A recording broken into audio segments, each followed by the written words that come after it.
প্রিয় দর্শক, আসসালামু আলাইকুম। দেশ এবং দেশের বাইরে যারা দেখছেন সবাইকে স্বাগত জানাচ্ছি আমাদের জীবনের গল্পে। চলুন আমরা কথা বলি এই বোনের সাথে। আসসালামু আলাইকুম। ওয়ালাইকুম আসসালাম। আসসালামু আলাইকুম। ওয়ালাইকুম আসসালাম। বোন কেমন আছেন? আছি আলহামদুলিল্লাহ মোটামুটি। বোন কি নাম আপনার? আমার নাম মোসাম্মদ রিক্তা আক্তার। রিক্তা। দেশের বাড়ি কোথায়? দেশের বাড়ি রংপুরে। রংপুরের মানুষ জি তো অনেক ভালো, মাঠে কাজ করে। জি, মেয়ে ছেলে সমান অধিকার। সমান অধিকার। আচ্ছা, এই যে মাঠে কাজ করেন কেমন লাগে? ভালো লাগে না, আর কাজ করতে করতে মানে বোর হয়ে গেছি, আর পারতেছি না কাজ করতে। আচ্ছা, কেন পারতেছেন না সেই বিষয়ে আমরা পরবর্তীতে শুনবো। আসলে আপনার জীবনের সম্পর্কে একটু জানতে চাই। পরিবারে কে কে আছে? কেন এসেছেন আমাদের এই প্রোগ্রামে? আমি আসছি এই প্রতিবেদনে এই কারণে যে আমার একটা সন্তান আছে, আমার স্বামী নাই।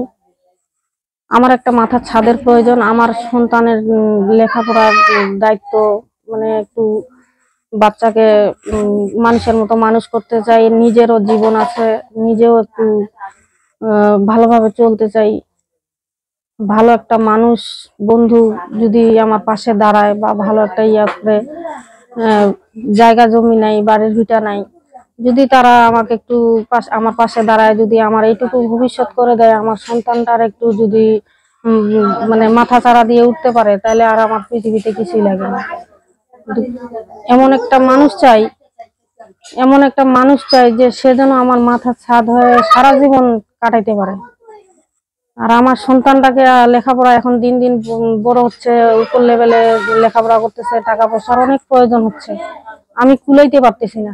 আচ্ছা, কি কারণে আপনার সাথে বিচ্ছেদ হলো আমরা একটু সংক্ষেপে জানতে চাই। বিচ্ছেদ বলতে মানে ফ্যামিলি গতই বিচ্ছেদ হয়েছে। কারণ সে আমার আমার যখন বিয়ে হয়, বিয়ে হওয়ার কিছুদিন পরেই আমার বাবা মারা যায়। বাবা মারা যাওয়ার পর আমার সংসারের মধ্যে মানে আমার স্বামী, আমার শাশুড়ি, আমার শ্বশুর আমার খুব নির্যাতন করে যৌতুকের টাকার জন্য। যৌতুকের টাকা না দেওয়ার কারণেই আমাকে প্রচুর মারধর করতো। শ্বশুরে মারতো, শাশুড়ি মারতো, মানে এমন পর্যায়ে আমি দাঁড়ায় গেছি, আমি মানে কোনো কুলকুনিয়ার করতে পারিনি। পরে আমার আমার তো দুইটা ভাই ছাড়া আমার পৃথিবীতে কেউ নেই। পরে ভাইয়েরা সহ্য করতে না পারে ভাইয়েরা নিয়ে আসছিল। এখন ভাইয়েরাও আমার পাশে নাই। তাহলে পৃথিবীতে যদি আমার পাশে কেউ না থাকে, তাহলে আমি একটা নারী হয়ে কিভাবে আমি এই পৃথিবীতে চলতে পারবো? তার জন্য আমি একটা ভালো মনের মানুষ চাচ্ছি, যেন আলাদা আমি হয়েছেন কতদিন থেকে? আলাদা হয়েছি 5-6 বছরের উপরে হয়ে গেছে। এই 6টি বছর একা কিভাবে আসলে দিন কাটিয়েছেন? অনেক কষ্টে আমি দিন কাটাচ্ছি, বা অনেক কষ্টে কাজকর্ম করে আমি সংসার চালাচ্ছি। আমার একটা বৃদ্ধ মা আছে, আমার একটা ছেলে আছে। ছেলেটাকে দেখভাল আমার মা করে, আর আমি এই কাজকর্ম করি। আমি টেইলারে কাজ করি, মানুষের দোকানে কাজকর্ম করি, এইভাবেই কষ্ট মষ্ট করে চলি। কিন্তু যে টাকা আচ্ছা, আমি বেতন পাই। রংপুরের মেয়েরা ছোট থেকেই মাঠে কাজ করে, আসলে এই বিষয়টা আপনি কিভাবে দেখছেন? এটা কিভাবে মানবো এখন, যেহেতু আমরা এলাকা মানে দুর্যোগ এলাকা, আমাদের প্রতি বছরে বছরে দুন তুফানে সবকিছু এলোমেলো হয়ে যায়। এগুলো নিয়ে মানে এই কারণেই আমাদেরকে মাঠে ঘাটে কাজকর্ম করতে হয়, কারণ সংসার মেনটেন করতে পারি না। বছরে বছরে ঘর বাড়ি ভেঙে যায়, বছরে বছরে তৈরি করতে হয়।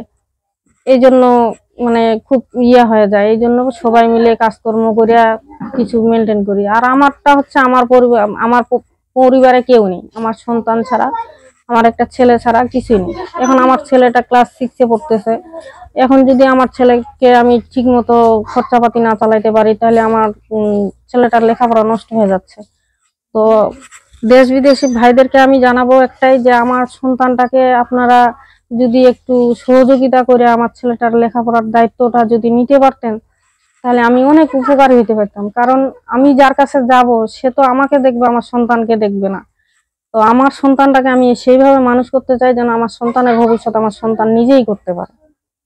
আচ্ছা, এই যে আপনি নতুন করে আবার শুরু করতে চাচ্ছেন, যদি আপনার সন্তান সহ কেউ গ্রহণ না করে, সেক্ষেত্রে আপনার কি করণীয়? আমার সন্তান সুন্দর একটা বাবা চায়, যেন সে বাবা ডাকতে পারে। কারণ আমার সন্তান এখন পর্যন্ত বাবা বলে ডাকার মানুষ পায়নি, বা তার বাবাকেও বাবা বলে ডাকেনি। কারণ আমার সন্তান বাবা হারা, সেও একটা বাবা চায়, তারও একটা বাবার প্রয়োজন। আমার ছেলে আমাকে নিজেই বলছে আমার একটা বাবার প্রয়োজন। সেভাবে আমি তাদেরকে বলতে চাই যে যে আমার পাশে দাঁড়ান, আমার সন্তান যেন সেভাবে আপন করে নিতে পারেন। তাই আমি চাই যে আমার মানে সন্তানটাকে যেন আপন করে নিতে পারে, সে যেন গ্রহণ করতে পারে, আমার সন্তানও তাকে গ্রহণ করে নিবে।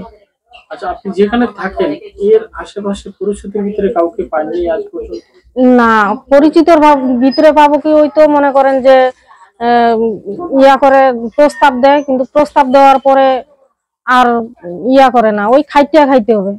মানে দেশে থাকলে দেশের পরিবার দেশের ইয়া থেকে খাইতেই খাইতে হবে। কারণ আমি রংপুর দেশের মানুষ, রংপুরে যদি আমি বিয়ে করি তাহলে তো আমার সারা জীবন খাটতেই জীবন শেষ হয়ে যাবে। আমি তো এমনিতেই মানে খাটতে বোর হয়ে গেছি। আমি একটা এমন মানুষ চাই যেন সে আমাকে ঘরে রাখে, 5 ওয়াক্ত নামাজ কালাম পড়ায়, সে যেন আমার মানে একবারে পর্দা সহিতে রাখতে পারে। তার জন্য আমি তাদের কাছে বিনোদন করছি। না, আপনি কি আপনার এলাকা ছেড়ে অন্য এলাকায় চলে যেতে চান? অন্য এলাকায় আমি আছি, অন্য এলাকায় বলতে আমি ঢাকায় এখন বর্তমান একটা টেইলারের কাজে যুক্ত আছি। তো আর এটাও আমার ভালো লাগে না। আমার এখন মনে হয় যে আমি একটু অবসর থাকতে চাই। এমন কোনো মানুষ যদি থাকে আমার পাশে, আমি যেন একটু সুস্থ পাই, আমি যেন একটু অবসর পাই, সেরকম ধরনের মানুষ আমি একটা চাই। আর ভাইরা এমন ইয়া করতেছে যে কথা বলতে দিব, এই করব সেই করব, কিন্তু পরবর্তীতে নাম্বার ব্লক করে দিতেছে, আশা দিয়ে নিরাশ করতেছে। আপনি মূল কথা চাচ্ছেন যে আপনি সংসার করতে ভালোবাসেন। জি, আমি সংসার করতে ভালোবাসি।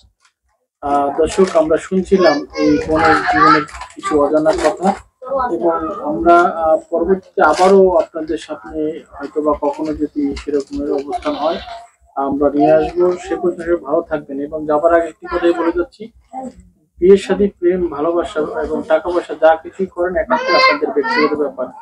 এখানে চ্যানেলের কর্তৃপক্ষের মতামতের কোনো প্রয়োজন নেই। এবং এই প্রোগ্রাম দেখে যদি আপনার সাথে কেউ যোগাযোগ করতে চায় তাহলে আসলে কিভাবে করবো? আপনি নাম্বারটা কি আছে? জি আছে। আচ্ছা, এই নাম্বারটা আপনি একটু যদি বলে দেন। 01325747267। এই নাম্বারে যোগাযোগ করলে আপনাকে পাবে? জি, আমার এই নাম্বার সবসময় আমার কাছেই থাকে। দর্শকদের উদ্দেশ্যে কিছু বলার আছে? দর্শকের কাছে আমার একটাই বলার আছে যে ভাইরা আমার মানে একটু হেল্প করবেন, আমার একটু পাশে দাঁড়াবেন, যেন আমি আমার সন্তানটাকে মানুষের মতো মানুষ করতে পারি, আমি নিজে ভালোভাবে একটু চলতে পারি। আমি খুব কষ্টে আছি, খুব সমস্যার মধ্যে আছি। আমাকে প্রতারণার শিকার বানায়েন না। আপনাদের কাছে আমার একটাই অনুরোধ যে আমাকে যেন প্রতারণার মধ্যে ফেলবেন না, আমার একটু পাশে দাঁড়ান। আমি অনেক ক্লান্ত, আপনারা যেন আমাকে একটু সহযোগিতা করেন, আমি যেন একটু উঠে দাঁড়াইতে পারি। এটাই আমার দর্শকের কাছে বলা। সবাই ভালো থাকবেন এবং সুস্থ থাকবেন। এই প্রোগ্রামটা অবশ্যই শেয়ার করে দিবেন। সবার শুভকামনা রেখে বিদায় নিচ্ছি। আল্লাহ হাফেজ। আসসালামু আলাইকুম।